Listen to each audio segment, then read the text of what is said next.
Hey everybody, it's me, Just19, and in today's World of Warship video, we are going to be talking about the pride of the Japanese fleet. I am talking the biggest warship ever built, bigger than the Bismarck and bigger than anything the Americans had. I'm talking about the IJN Yamato. Now, the Yamato's design actually began in between the wars in the 1930s, when Japan was trying to expand its empire to get resources, because Japan didn't have any natural resources of her own. But the Japanese realized they couldn't take on the British or American fleets because they had more battleships and more ships in general. So the Japanese decided that rather than building large quantities of ships, let's just have fewer battleships that are bigger than anything else. So the idea was for the Yamato. Now,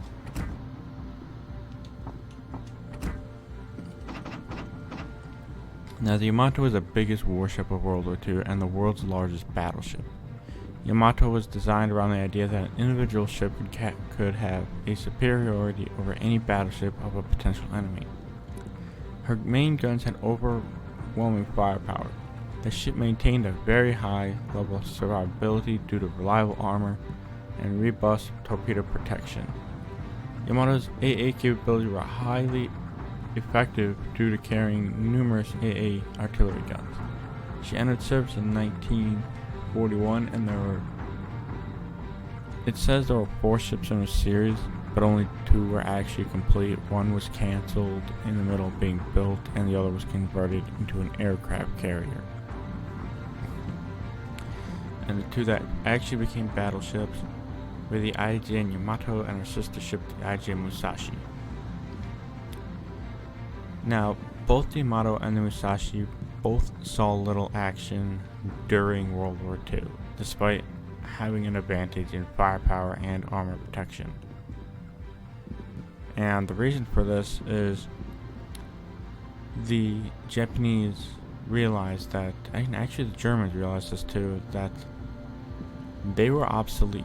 Aircraft carriers were becoming an important ship because an aircraft carrier could sink a battleship using its aircraft.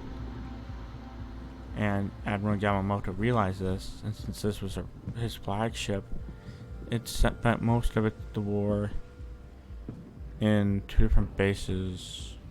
I think one was Truck Lagoon, and I forget where the other one was. And the Yamato actually earned the nickname Hotel Yamato because of her long periods in dock or in port.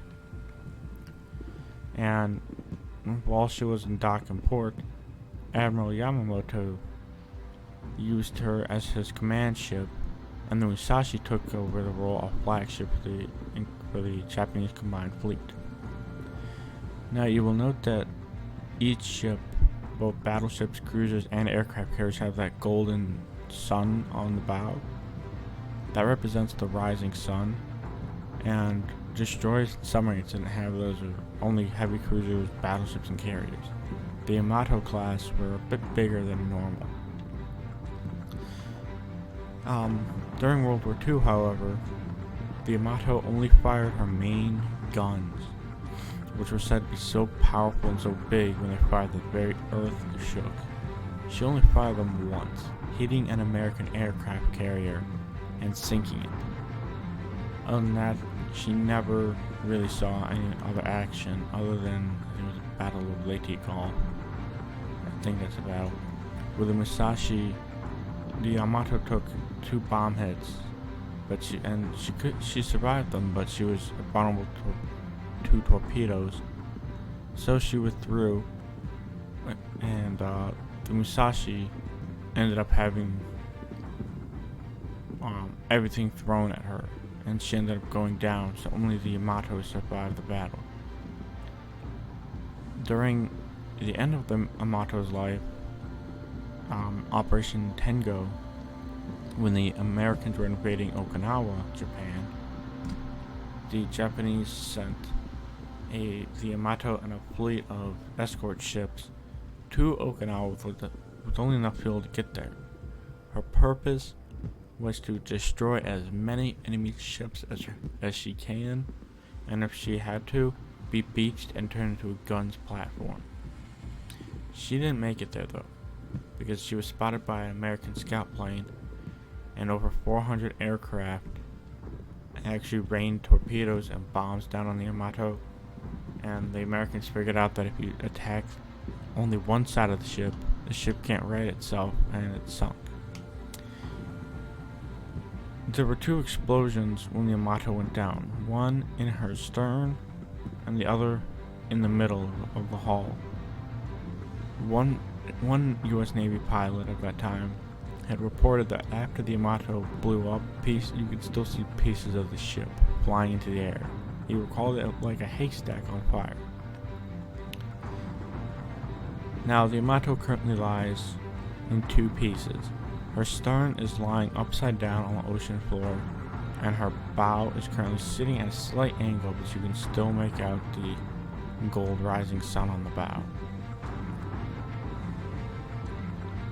It's honestly, I just can't believe the size of these ships. Like, that's the Yamato. Look how wide that thing is with her guns. And then this is the USS Nevada. Look at the size difference between the Nevada and the Yamato. Like, there's no comparison. The Yamato makes any American battleship look like a cruiser. So, as to how to acquire the Yamato, the only way to acquire her is through the Bureau.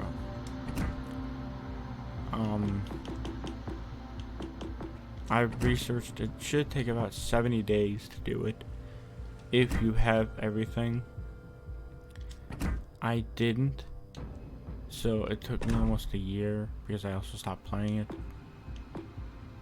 But the rewards you get a Japanese commander, three days of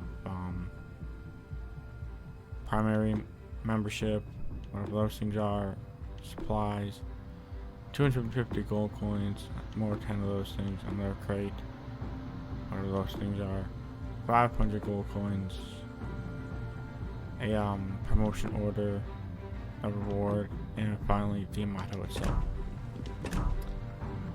So that's the only way to get her, is through the Bureau. Now the next ships I'm going to be working on, I'm currently working on researching the Alaska. So I'm hoping that won't take too long, and then I'm going to try and think about getting the California or this one here. I know that once I get these 2, I'm going to then work on getting the Oklahoma, either the Montana class battleship or the IJN Yamato, one of Japan's largest aircraft carriers. But anyway, that's it for this video. Hit the like and subscribe button below. Don't forget to leave a comment, and I will see you all next time.